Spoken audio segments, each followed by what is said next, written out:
हाँ, तो ब्रेक हो गया पूरा और हम लौट आए हैं कार्यक्रम सखी सहेली में। मैं राजुल, बिल्कुल, और मैं मंदाकिनी जोशी। तो और हम कहाँ की सैर कर रहे हैं? कांगड़ा की। तो अब चलते हैं पोंग बांध झील पर, ठीक है।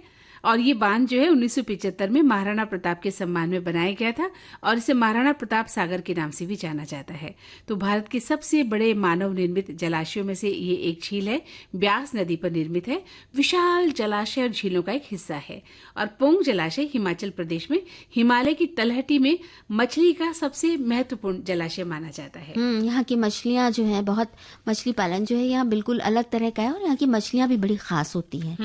पोंग बांध झील में अलग अलग स्थान है घूमने के लिए, जिनमें खटियार जाकर जल क्रीड़ा कर सकते हैं और चट्टान की चोटी के दृश्यों का आनंद ले सकते हैं। इसके अलावा अगर नंगल चौक आप घूमने गए हैं या नगरोटा सूर्या गए हैं तो वहाँ पर पक्षी अभ्यारण्य है और वन्य जीव अभ्यारण्य है, वो देखिए। मतलब देखना है बर्ड सेंचुरी और ये तो वाइल्ड लाइफ सेंचुरी तो अपने आप में देखना एक अलग ही अनुभव होता है। और फिर डल झील यहाँ पर भी है। अच्छा, एक छोटी सी है ना, मध्यम ऊंचाई वाली झील है ये, जो देवदार के हरे भरे वनों के बीच घिरी हुई भी है और ये जगह अपनी सुंदरता के लिए बहुत फेमस है, बहुत प्रसिद्ध है। झील के किनारे पर 200 झील का जो किनारा है वहां पर एक 200 वर्ष पुराना मंदिर भी है। और एक पुरानी कथा के अनुसार दुर्वासा नामक जो ऋषि थे उन्होंने यहाँ भगवान शिव मंदिर उनकी पूजा की थी और ये यहाँ पर वो भगवान शिव का मंदिर 200 वर्ष पुराना ही है, जिसे बहुत पवित्र माना जाता है। बिल्कुल। और 51 शंख पीठों में से एक बजदेश्वरी माता का मंदिर भी है, माँ दुर्गा के रूप में है और यहाँ पर देवी ब्रजेश्वरी की पूजा भी की जाती है। मंदिरों की तरफ घूम रहे हैं तो कांगड़ा के बैजनाथ उपमंडल में स्थित ऐतिहासिक शिव मंदिर भी चलें जरूर, जहाँ पर पूरे विश्व के शिव भक्तों की आस्था का जो केंद्र है। हाँ, और चामुंडा देवी मंदिर में भी वर्ष भर श्रद्धालु दर्शन के लिए आते हैं। इसके अलावा बहुत खास है ज्वाला देवी मंदिर, वो आस्थाओं का केंद्र है। यहाँ पृथ्वी के गर्भ से निकाल रही 9 ज्योतियों की पूजा होती है। इन 9 ज्योतियों को महाकाली, अन्नपूर्णा, चंडी, हिंगलाज, विंध्यवासिनी, महालक्ष्मी, सरस्वती, अंबिका, अंजी देवी के नाम से जाना जाता है। बिल्कुल सही कहा। और इस मंदिर का जो प्राथमिक निर्माण है राजा भूमि चंद ने करवाया था। राजा जो थे भूमि चंद, उन्होंने करवाया था। बाद में पंजाब के महाराणा रणजीत सिंह और हिमाचल के राजा संसार चंद ने 1835 में इस मंदिर का पूरा निर्माण करवाया था। अच्छा, अब सुंदर ऐतिहासिक कांगड़ा संग्रहालय भी देख लिया जाए। यहाँ पे 5वीं शताब्दी की कलाकृतियाँ देखने को मिलेंगी। बिल्कुल। यहाँ पे बहुत सारी मूर्तियों के साथ साथ कांगड़ा की प्रसिद्ध लघु चित्रकला की एक गैलरी भी है। कांगड़ा चित्रकला बड़ी मशहूर है, बहुत मशहूर है। हाँ, और इसके अलावा यहाँ पर सुंदर सुंदर बौद्ध और तिब्बती कलाकृतियाँ भी देखने को मिलती हैं। अब कांगड़ा घूमते हुए भूख लगाई होगी तो क्या खाएं? भाई, ऐसी जगहों पर जाए और भूख न लगे ऐसा तो राजुल होता नहीं है। तो वहां पर भी पारंपरिक भोजन मिलता है और भोजन जो है पतलू नामक पत्तों की प्लेटों पर दिया जाता है, जिसमें सादे सुगंधित चावल होते हैं, तली हुई दालें होती हैं, मधरा होता है, राजमा होता है, कढ़ी होती है, माँ की दाल, चने का खट्टा और अंत में जो है मीठा भात भी परोसा जाता है। और आपने ये तो बताया नहीं कि इस भोजन को कहते क्या है? आप बताओ ना। इसको कहते हैं कांगड़ी धाम। कांगड़ी धाम, क्या बात है। तो कांगड़ी धाम में खास तरह का भोजन जरूर खाएं। और हम अपने सुनने वालों को एक गीत सुनिए। कितनी खूबसूरत लगती है हाथों में, बहुत सुंदर। अरे क्या बात है, बहुत सुंदर। याद आ गए हाथ, है ना, मेहंदी से रचे हाथ बहुत ही खूबसूरत लगते हैं। और इस पर कभी बात करेंगे कि मेहंदी लगाना, मेहंदी किस तरह से लगाई जाती है, या हमारे श्रोता या हमारी सखियाँ किस तरह से अपने हाथों पर मेहंदी रचाती हैं, कौन सी डिजाइन लगाती हैं, इस पर भी कभी बात करेंगे सखियों से। फिलहाल मैं ये बताना चाहती हूँ कि हमारे श्रोता लिख रहे हैं कि कांगड़ा जिले में ब्यास नदी तो बहती है, आपने बताया है। इसके अलावा बाण गंगा, माझी और बेनेर नदियां भी कांगड़ा से होकर बहती हैं और ब्यास नदी में मिल जाती हैं। और कहते हैं कि कांगड़ा घाटी से होकर बहने वाली एक प्रमुख नदी है जो इस क्षेत्र की सिंचाई करती है, बाणगंगा। ब्यास नदी की महत्वपूर्ण सहायक नदी है ये, जो धौलाधार पर्वत से निकलती है और कांगड़ा किले से होकर बहती है। माझी और बेनेर जो है ये नदियां भी धौलाधार पर्वत से निकलती हैं और ब्यास नदी में मिल जाती हैं, और ये नदियां कांगड़ा जिले के भूगोल और कृषि के लिए बहुत ही महत्वपूर्ण है। बहुत अच्छी जानकारी इन्होंने हाँ। दी है। और हमारे एक साथी कह रहे हैं कि आप पालमपुर बोल रहे हैं और मुझे अपने शहर का नाम सुनाई दे रहा है, पालनपुर। अरे पालमपुर बोल रहे हैं भाई। और एक साथी कह रहे हैं कि कांगड़ा की चाय बहुत पी है हमने। तो भाई तरह तरह की बातें हो रही है। अभी पानी का खूब जोर बंधा हुआ है, तो अभी नदियों की बातें हमने की हैं, और बारिश का मौसम भी है, तो बारिश में फर्नीचर की देखभाल को लेकर हमारे साथियों ने बहुत कुछ कहा है। हाँ। क्या बिल्कुल कहा है राजुल। देखिए, दो बातें हैं। एक तो कि कुछ शहरों में तो बारिश खूब धुआंधार हो रही है, लेकिन कई जगह अभी भी जो है गर्मी ने अपना जो है रौद्र रूप दिखाना नहीं छोड़ा है। कुछ जगह वहां पर भी बारिश हुई है, लेकिन हाँ, हमारे श्रोता जो है बारिश की पूर्व तैयारी कर रहे हैं कि बारिश अब आने वाली है या मानसून उनके शहर में आने वाला है, तो किस तरह से वो पूर्व में तैयारी करके रख रहे हैं। तो उसमें से एक देखभाल फर्नीचर की भी उन्हें करनी होती है कि बारिश में हम फर्नीचर की देखभाल कैसे कर सकते हैं। तो भाई देखिए, बारिश में जो है घर की देखभाल करना बहुत जरूरी है, और मौसम इस तरह से मौसम में फर्नीचर की देखभाल भी हम करते हैं। नमी से बचाने के लिए फर्नीचर को बारिश के पानी से दूर रखा जाना चाहिए, उसे ढककर रखा जाना चाहिए, और नियमित रूप से ऐसे मौसम में खास तौर से उसकी सफाई करनी चाहिए। और इस फर्नीचर को ढकने के लिए वाटरप्रूफ कवर या प्लास्टिक शीट का उपयोग करना चाहिए, और ये फर्नीचर को बारिश और नमी से बचाने में भी मदद करता है। और देखिए ना, हमारे श्रोताओं ने भी बहुत सारे टिप्स लिखकर भेजे हैं कि गीली दीवारों के संपर्क में ना आए फर्नीचर। हाँ। ऐसी जगह पर रखें, और खिड़कियों, बैल्कनी या किसी भी ऐसी जगह से दूर रखें जहां पानी आ सकता है। और फर्श की नमी से बचाने के लिए फर्नीचर को कोस्टर लगा दे नीचे। अच्छा। या फिर राइजर है की मदद से थोड़ा ऊपर उठा के रखना चाहिए। हाँ। और कहते हैं कि नियमित रूप से सफाई करें। लकड़ी के फर्नीचर को सूखे कपड़े से साफ करें। मतलब अब इस मौसम में उसको गीले कपड़े से साफ नहीं करना है, वैसे भी नहीं करना चाहिए लकड़ी के फर्नीचर को तो गीले कपड़े से, लेकिन कभी कभार हम एक हल्का गीला कपड़े में रखकर हम पोंछ लेते हैं, तो ऐसे मौसम में बिल्कुल नहीं करें, सूखे कपड़े से साफ करें। पानी और साबुन के हल्के घोल से गंदगी और तेल के धब्बे हटा दिए जाने चाहिए, और फर्नीचर पर नियमित रूप से साबुन डालें। सुरक्षात्मक कोटिंग भी करनी जरूरी है।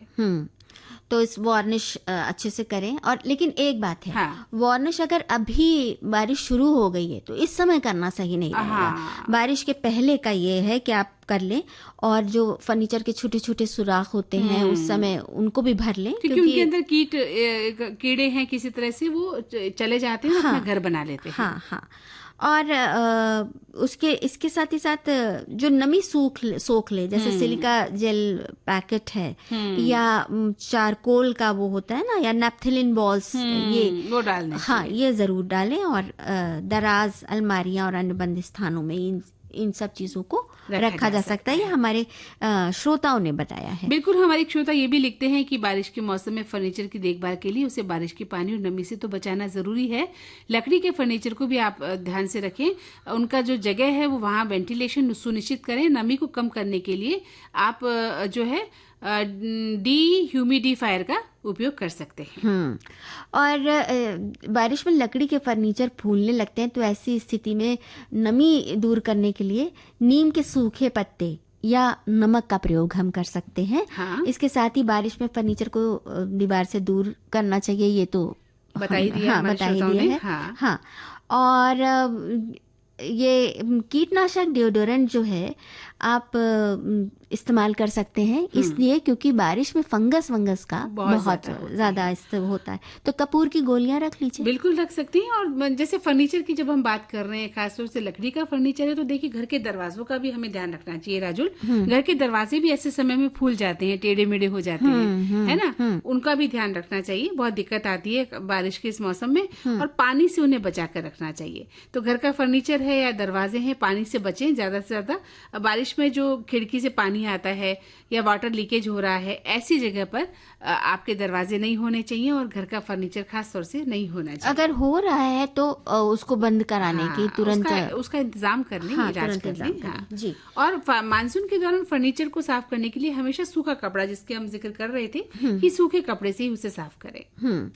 और लकड़ी के फर्नीचर और रेलिंग के टुकड़ों पर एक बहुत सबसे बड़ी समस्या होती है, बारिश में कपड़े नहीं सूखते और हम क्या करते हैं, कुर्सी है, कोई मेज है उस पर या कोई रखा हुआ है, दरवाजे हैं, हाँ दरवाजे उन पे हैं, ऊपर अलमीरा कपड़े है, डाल उस देते पर हैं। हमने हाँ। खोल के डाल दिया। हाँ। तो उन पर ना डालें, क्योंकि भाई आपके कपड़े सूखे तो सूखे, आपकी जो अलमारी या आपका जो फर्नीचर है उसका क्या हाल होगा, वो क्या क्या कर लेगा, सूखने के बजाय फूल जाएगा, क्या क्या होगा नहीं बिल्कुल कह सकते। बिल्कुल तो बिल्कुल ये सही कहा। आदत से हमें बचना चाहिए, लेकिन घर में एक रस्सी टांग लें, है ना, अपने दीवारों पर रस्सी टांग लें, वहां पर कपड़ों को सुखाएं बारिश से बचने के लिए। लेकिन हम घर के फर्नीचर पर, पलंगों पर, दरवाजों पर, है ना, मेज कुर्सियों पर, डाइनिंग चेयर होती है, सोफे होते हैं, उनके ऊपर जो है नमी वाले कपड़े सुखाने के लिए रख देते हैं और वो पड़े रहते हैं जब तक सूखते नहीं है। हाँ। हम ये भूल जाते हैं कि हम इसके साथ ही अपने फर्नीचर को भी खराब कर और फिर ये शिकायत भी करते हैं कि फर्नीचर खराब हो गया। हाँ, इसकी गारंटी तो इतने साल की थी हाँ। और उसने हमें ठग लिया, हमें परेशान कर दिया।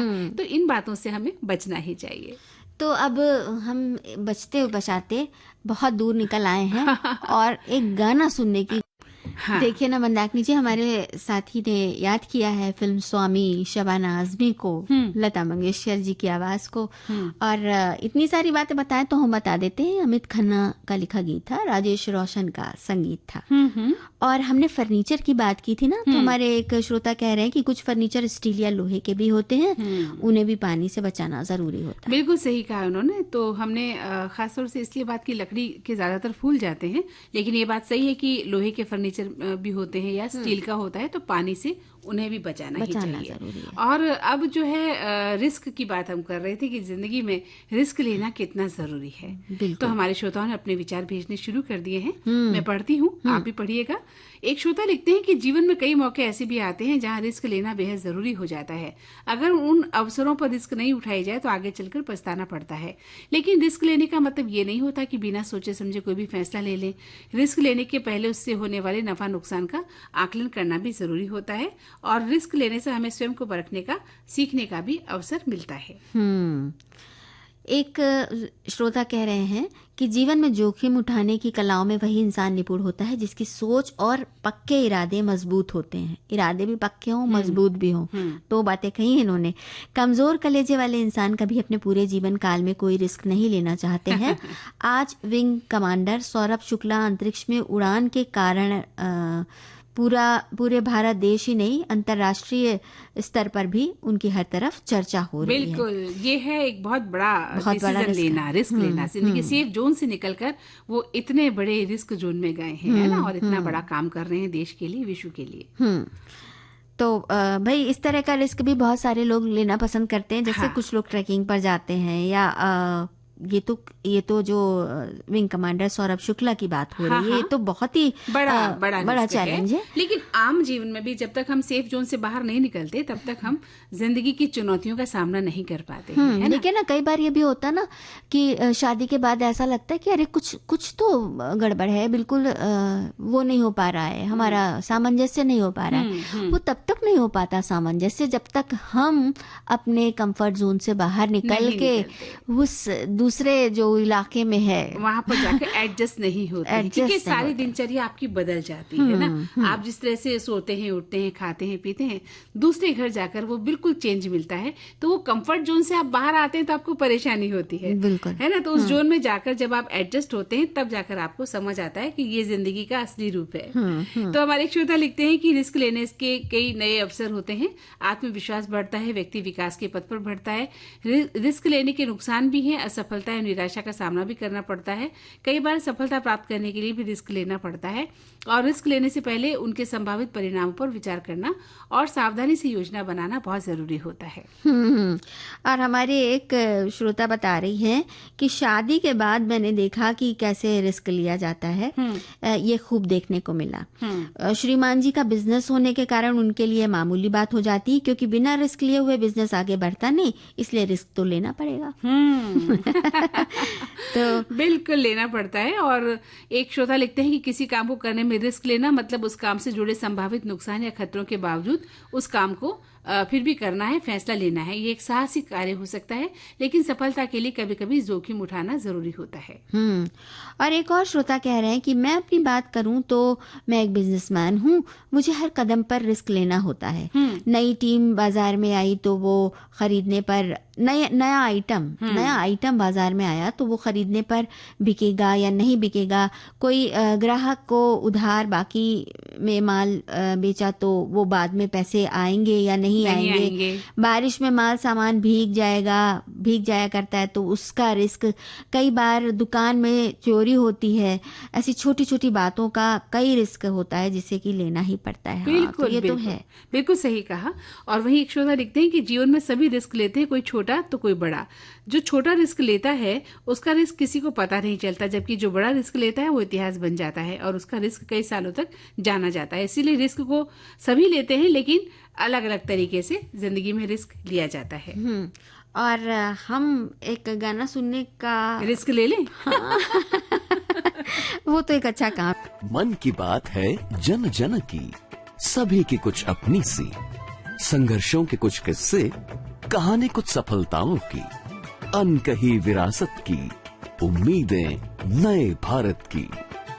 महीने के आखिरी रविवार का रहता है इंतजार, मलयाचल के आंचल से विंध्याचल के आंगन तक, ब्रह्मपुत्र के घाट से हिमालय के विस्तार तक होती है मन की बात प्रधानमंत्री के साथ। तो सुनिए इस महीने 29 जून सुबह 11 बजे मन की बात आकाशवाणी दूरदर्शन के सभी चैनलों और प्रसार भारती के OTT प्लेटफॉर्म वेव्स पर। आप भी माननीय प्रधानमंत्री के मन की बात का हिस्सा बन सकते हैं।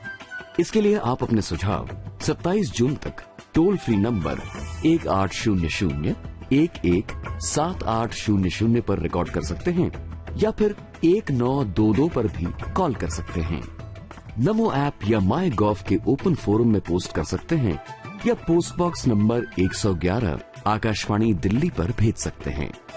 तो याद रखें, रविवार 29 जून सुबह 11 बजे मन की बात।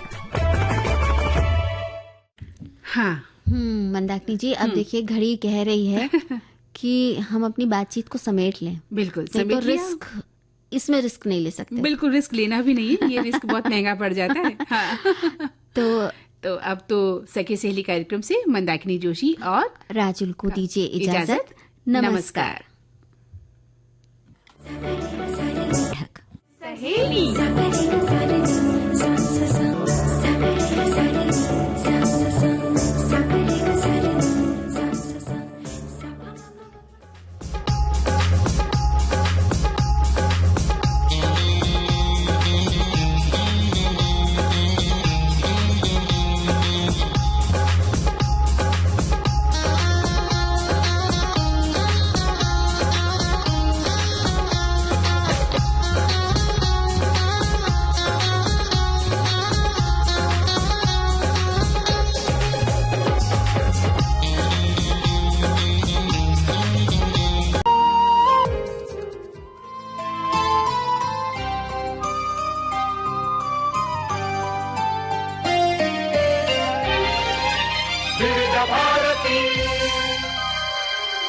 सखी सहेली कार्यक्रम सुनने वाली सभी सखियों और सखाओं को मंदाकिनी जोशी और राजुल का नमस्कार।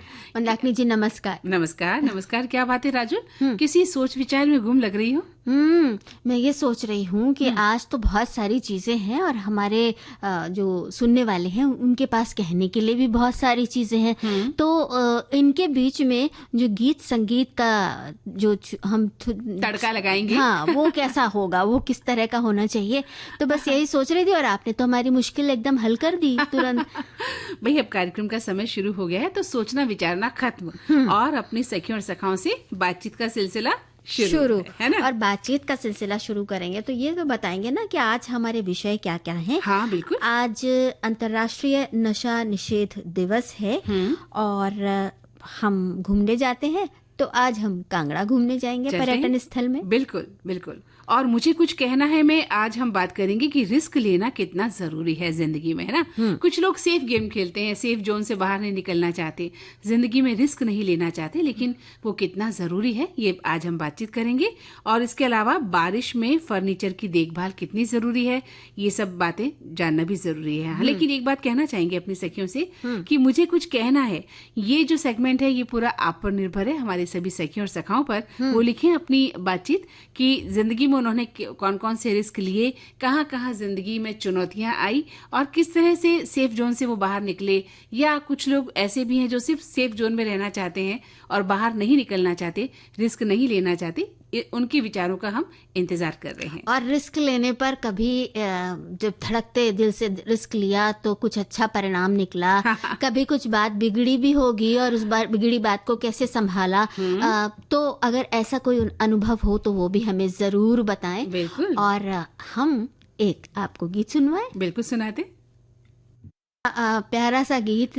और ऐसे जब प्रकृति की चारों तरफ सुंदरता छाई रहती है तो मन कहीं अपने ही आप में गुम रहता है और उस सुंदरता को निहारते हुए बहुत कुछ हम रच भी देते हैं। और कई बार ये जो सौंदर्य है ना, ये बिल्कुल नहीं छू पाता जब हम अपने आप में नहीं रहते। बिल्कुल सही कहा आपने। और अपने आप में हम कब नहीं रहते हैं जब हम किसी गलत आदत का शिकार हो जाते हैं। कई बार ऐसा होता है कि हम नशे की प्रवृत्ति का शिकार हो जाते हैं, तो हमें पता ही नहीं चलता कि जिंदगी कितनी खूबसूरत है, कि प्रकृति कितनी सुंदर है, बाहर कितना खूबसूरत माहौल है, हम प्रकृति के साथ जुड़े और जीवन जीने के लिए प्रकृति कितनी सहायता करती है। इन सब से बेखबर होकर हम क्या करते हैं, नशे के आगोश में चले जाते हैं, अपने कुछ तनाव लेकर, अपने कुछ एकाकीपन, अपने कुछ दुख लेकर, अपने कुछ महत्वाकांक्षाएं लेकर। कई बार होता है कि हम नशे की शरण में चले जाते हैं और ऐसी दवाओं के दुरुपयोग से फिर क्या होता है, हमारी जिंदगी भी थोड़ा खराब हो जाती है, बदहाल हो जाती है। तो आज जो है राजुल, नशीली दवाओं के दुरुपयोग और अवैध तस्करी के खिलाफ अंतर्राष्ट्रीय दिवस हम मना रहे हैं। ठीक है, क्योंकि जो नशीली दवाएं हैं उनका दुरुपयोग तो हो ही रहा है, साथ में जो अवैध तस्करी हो रही है वो बहुत खतरनाक है ना। हमारे युवा इसकी चपेट में आ रहे हैं और उनकी जिंदगी बर्बाद हो रही है। तो आज इस पर बात करते हैं। इस दिन का उद्देश्य लोगों को नशे की लत के बारे में जागरूक करना है और गैर कानूनी जो ड्रग्स हैं उनके व्यापार के खतरों के बारे में भी बताना है।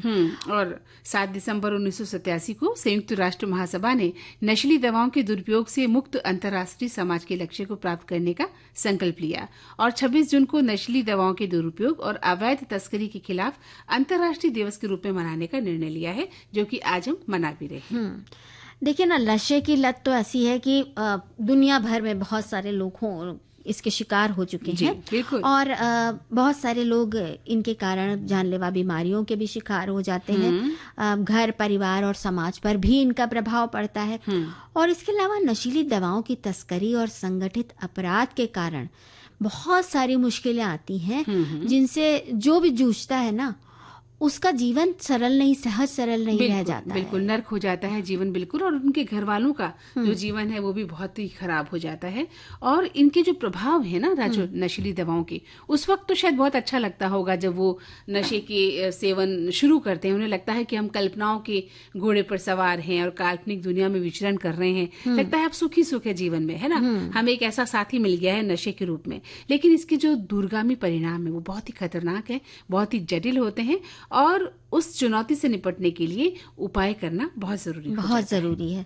तो भारत में इसके लिए काफी कोशिशें हो रही हैं, अंतर्राष्ट्रीय स्तर पर तो होती ही हैं। भारत भी इस बात को लेकर बहुत सजग है। सामाजिक न्याय एवं अधिकारिता मंत्रालय द्वारा नशा मुक्त भारत अभियान शुरू किया गया है, जो देश के सभी जिलों में युवाओं के बीच मादक द्रव्यों के सेवन के दुष्प्रभाव के बारे में जागरूकता फैलाता है। और इसके लिए उच्च शिक्षा संस्थान हैं, विश्वविद्यालय परिसर हैं, स्कूल्स हैं, या इस तरह की कम्युनिटीज जो हैं वहाँ पर विशेष ध्यान दिया जाता है। साथ ही ज्यादा से ज्यादा लोगों को इस अभियान से जोड़ने का प्रयास भी किया जाता है। और साथ ही जो ये अभियान है इसमें नशीली दवाओं के दुरुपयोग की रोकथाम के बारे में बताया भी जाता है। एक लक्ष्य रखा जाता है कि किस तरह से युवाओं को या जो नशे से पीड़ित लोग हैं उनको दूर रखा जाए, और समस्या की जो सीमा है वो तय की जाती है कि कहाँ तक समस्या बढ़ गई है, उसको किस तरह से उनका उपचार किया जा सकता है, किस तरह से लोगों को फिर से अपनी जो एक पुरानी जिंदगी है, जो अच्छी खासी जिंदगी थी, उस पर लाया जा सकता है। वैसे देखिए, हमारे बहुत सारे श्रोताओं ने भी लिखा है कि नशा निषेध दिवस के बारे में कि किसी भी प्रकार का नशा, चाहे वो मदिरा हो या ड्रग्स हो या तंबाकू या गुटखा सेवन का हो या धूम्रपान का हो, शरीर के लिए बहुत नुकसानदेह होता है। ये एक ऐसी बीमारी है जो युवा पीढ़ी को लगातार अपनी चपेट में लेती है। गुजराती में एक मुहावरा है, नशो नाश नु मूल छे, मतलब शरीर के नाश का मूल कारण नशा ही है। बिल्कुल, बिल्कुल।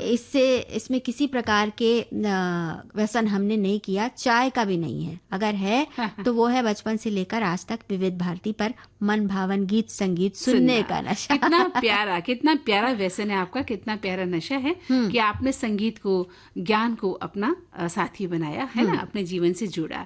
और एक श्रोता लिखते हैं कि युवाओं में नशे की बढ़ती प्रवृत्ति गंभीर चिंता का विषय है और कई कारक इस प्रवृत्ति को बढ़ावा देते हैं, जिनमें सामाजिक दबाव है, मानसिक स्वास्थ्य है और भी बहुत सारी समस्याएं हैं। ब्रॉड इंसान है वो भी नशे की प्रवृत्ति के शिकार हैं, तो उन घर का हाल देखिए ना, उनके बच्चे दुखी रहते हैं, उनकी पत्नी दुखी रहती है और घर के लोग तो दुखी रहते हैं, क्योंकि नशा तो बहुत ही बेकार चीज है ना भाई। नशा करना है तो जैसे कि हमारे एक श्रोता ने कहा, संगीत का, विविध भारती सुनने का नशा है।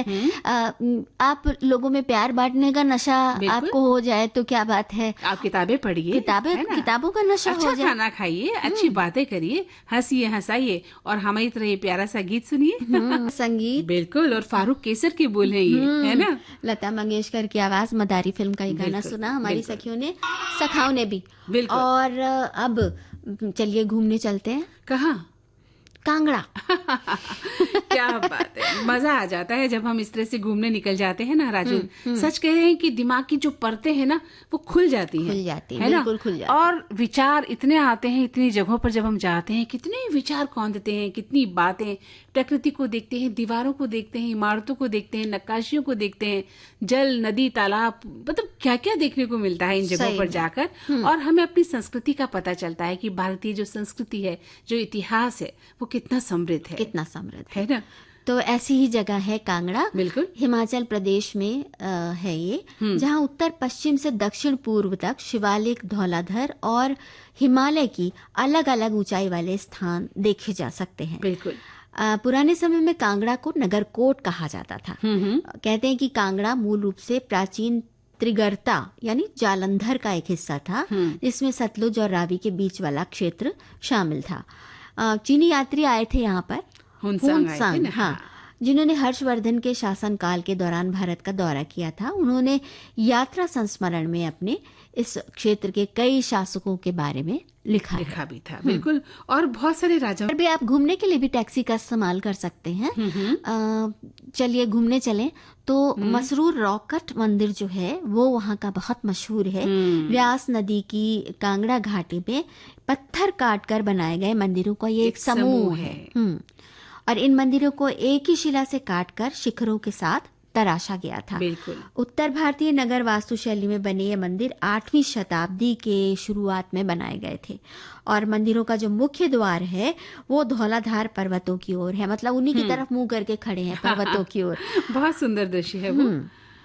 और कांगड़ा आए हैं तो बीड़ बिलिंग, हाँ, यहाँ पे भी हम जरूर घूमेंगे। देखिए, बिलिंग जो पैराग्लाइडिंग के लिए टेक ऑफ साइट है और लैंडिंग साइट बीड़ है। सामूहिक रूप से इसे बीड़ जो है बिलिंग कहा जाता है। तो बीड़ जो है राजुल एक गांव है जिसे भारत का पैराग्लाइडिंग कैपिटल के नाम के जो नाम है ई से भी इसको जाना जाता है। और इसके अलावा इको टूरिज्म की बात करें, आध्यात्मिक अध्ययन यहाँ है और ध्यान के लिए भी बीड़ बहुत ज्यादा मशहूर है। यहाँ पे बहुत सारे बौद्ध मठ हैं, एक बड़ा स्तूप है और जो सबसे बड़ी बात है ना मंदाकिनी जी, यहाँ तिब्बती बहुल संस्कृति के दर्शन होते हैं। ऐसा ही एक जगह है त्रियुंड। ये एक बहुत लोकप्रिय ट्रैकिंग स्थान है जहाँ हर साल दुनिया भर से बहुत सारे पर्यटक आते हैं। त्रियुंड ट्रैक को एक शांत ट्रैक माना जाता है। यहाँ पर किसी भी उम्र के लोग आसानी से ट्रैकिंग कर सकते हैं, ये बात है। बिल्कुल, आपने बहुत अच्छी जानकारी दी है। और भी बहुत जगह है जहाँ हम देखने जा रहे हैं, लेकिन थोड़ी सी थकान नहीं हो गई है? हाँ, तो गाना सुन लेते हैं। बिल्कुल, थोड़ा पड़ाव ऐसा है ना जहाँ पर हम थक गए हैं गाना सुनकर फिर से चलते हैं। बुला रही है तुम्हें ये वादियाँ ये फिजाएं बुला रही है। तो इन बुलाती हुई फिजाओं की तरफ चलते हैं। और अब अगला पड़ाव जहाँ पर आएगा वो फिर ट्रैकिंग का है, करेरी झील। यहाँ पे बिल्कुल खूब लोग आते हैं। इसे कुमारवा झील के नाम से भी जाना जाता है। यहाँ रास्ते में बहुत सुंदर सुंदर पर्वतमालाएं देखने को मिलती हैं। झील के आसपास का जो नज़ारा है वो बहुत ही सुंदर है। सब प्रकृति ने जैसे लगता है खुले हाथों अपना सौंदर्य यहाँ पे बैठा है। और झील अक्सर दिसंबर से मार्च अप्रैल तक बर्फ से जमी हुई रहती है। एक खास बात, झील की एक तरफ पहाड़ी पर भगवान शिव और शक्ति को समर्पित एक मंदिर है और ये मंदिर बहुत आस्थाओं का केंद्र रहा है और अभी भी है। हाँ, बिल्कुल सही कह रही हो। और अगर हम देखें तो ओक, देवदार और महाचली जंगलों के बीच में, तो क्या कहोगी? कांगड़ा किले की तरफ चलते हैं। कांगड़ा किला हिमालय के सबसे बड़े किलों में से एक है और भारत का सबसे पुराना किला है। किले का निर्माण कटोच वंश के राजपूत परिवार ने कराया था। शहर के बाहरी इलाके में स्थित ये विशाल किला इतिहास में एक महत्वपूर्ण स्थान रखता है। ये किला हजारों सालों की भव्यता, आक्रमण और युद्ध का साक्षी रहा है मंदाकिनी जी। तो भाई ये जो बात है ना, ये किसी जगह को अपने आप में बहुत समृद्ध कर देती है। बिल्कुल, और अब आप कहाँ चल रही हैं? पालमपुर के चाय बागानों की सैर के लिए? अरे वाह, क्या बात है, तुमने तो मेरी पसंद की बात कर दी है। चाय पीने का शौक मुझे बहुत है, तो चाय बागानों की सैर बहुत करनी जरूरी है। तो कांगड़ा में पालमपुर के चाय बागानों की अगर सैर आपने नहीं की तो फिर समझिए क्या किया। देवदार के जंगलों से घिरा पालमपुर उत्तर पश्चिम भारत की चाय की राजधानी है, लेकिन चाय के अलावा भी ये जगह कई तरह से हमें आकर्षित करती है। राजू, सबसे पहले तो पालमपुर का नाम ही जिज्ञासा जगाता है। तो बता दें कि इसके नाम का जो जन्म है एक स्थानीय शब्द पलुम से हुआ, जिसका अर्थ है पानी, बहुत पानी। तो पालमपुर के एक तरफ मैदान है और दूसरी तरफ धौलाधार की पहाड़ियां हैं जो ज्यादातर बर्फ से ढकी रहती हैं। और पहाड़ी से पालमपुर के मैदानों तक बहने वाली नई जो नदियां हैं, कई नदियां हैं, उनकी धारा का सौंदर्य भी देखते ही बनता है। तो मतलब एक तरफ पहाड़ और ये, और एक तरफ बातें घूमना और दूसरी तरफ ब्रेक। तो पहले ब्रेक ले लेते हैं फिर आते हैं।